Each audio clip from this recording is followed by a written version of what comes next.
हम तीनों भाई बहन के सामने है ना कपड़े खोल के गंदी गंदी शरारत करता था। और मेरी बहन को गलत तरह से टच करता था छाती पे।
कार्यालय में एक बालिका ने रिपोर्ट पेश की है, जिस रिपोर्ट पर हमने पॉक्सो एक्ट में प्रकरण दर्ज करके अनुसंधान शुरू किया है और अग्रिम अनुसंधान जारी है। शेखर जाट है ना हमको धमकी देता था कि है ना तुम दोनों है ना अपने बड़े पापा और बड़ी मम्मी को बताओगे तो तुम दोनों को हम जान से मार देंगे। और धमकी देते थे कि है ना तुम्हारी छोटी बहन को तो मम्मी को भी लेके चले जाऊंगा। और मेरे बड़े पापा को और बड़ी मम्मी को बताया तो हिम्मत करके तो मेरे शेखर जाट ने और मेरी मम्मी ने है ना हम दोनों भाई बहन की मारपीट की और है ना मेरी मम्मी बड़े पापा और बड़ी मम्मी ने मेरी मम्मी को समझाया तो मेरी मम्मी ने ऐसे बोला ये मेरे को ना ब्लैकमेल कर रहा है, मेरा वीडियो दिखाता है मेरे को और है ना और मेरे पापा के कड़े और कान के सोने के भी लेके चला गया और है ना गहने और पैसे NIC के 10 लाख रुपए लेकर चला गया। और ना मेरे पापा के नगद पैसे NIC के सारे पैसे लेकर चला गया।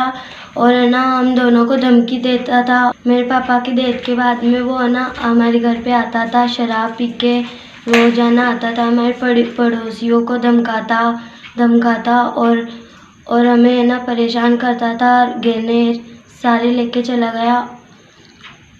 और मेरे भाई वो जब भी आता था, जब है ना वो दुकान पे जाता, मेरे भाई को दुकान पे भेजता था और यहाँ पे आके है ना हम तीनों भाई बहन के सामने है ना कपड़े खोल के गंदी शरारत करता था मेरी मम्मी के साथ। और कभी कभी मेरे को भी है ना हाथ लगाता था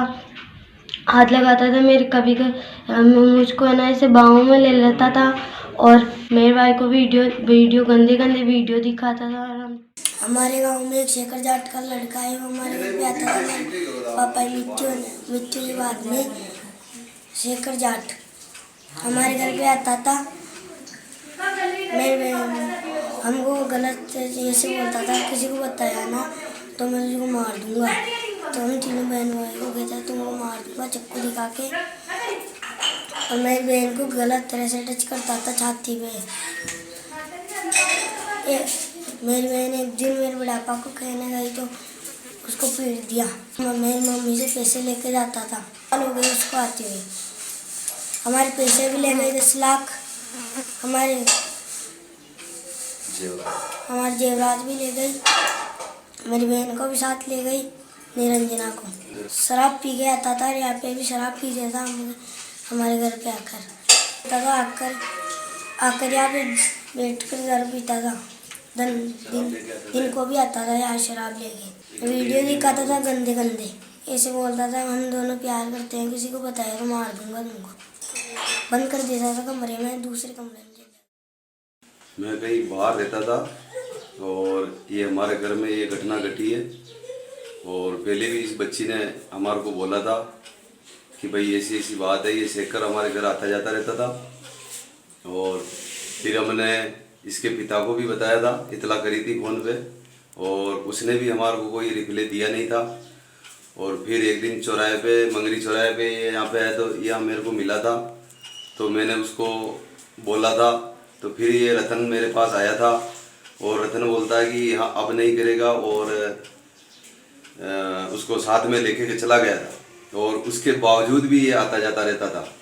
और फिर ये एक बार ये यहाँ पे आया था हमारे बाड़े के पास में, तो हमने भी इसको बोला था कि रतन को बोला था कि भैया ये यहाँ आ रहा है और इसको समझा ले, तो इसने कोई मतलब उसका वो नहीं बोला कि उसकी कोई मैं नहीं आएगा या आएगा, मतलब उसको नहीं रोका।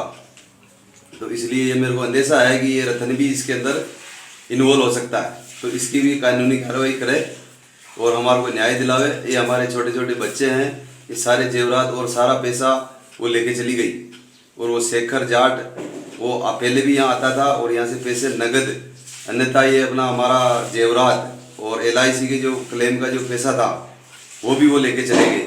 और मेरे को ये पता चला था कि मतलब इसने वीडियो बना रखा था मेरे भाई की बहू का, और इसको ब्लैकमेल करके धमकी देके और ये सब काम उसने किया, और इसी के दबाव में उसको लेके भी चला गया साथ में। ये है, और ये हमारे बच्चे, अब ये छोटे छोटे बच्चे हैं, रोते हैं बिलखते हैं यहाँ पे, इनका कौन धनी है, और कोई इनको कहने वाला सुनने वाला कोई नहीं है। और हमारे को अभी भी रतन मतलब ये बच्ची को और इसको डरा रहा है कि तुमने ये मुकदमा क्यों किया या ऐसा क्यों किया। तो ये हमारे को ये मतलब न्याय दिलावे, प्रशासन को न्याय दिलावे हमारे को, और ये हमारा कानूनी कार्रवाई जल्द से जल्द करे, और एक हमारी बच्ची को भी साथ में लेके चला गया।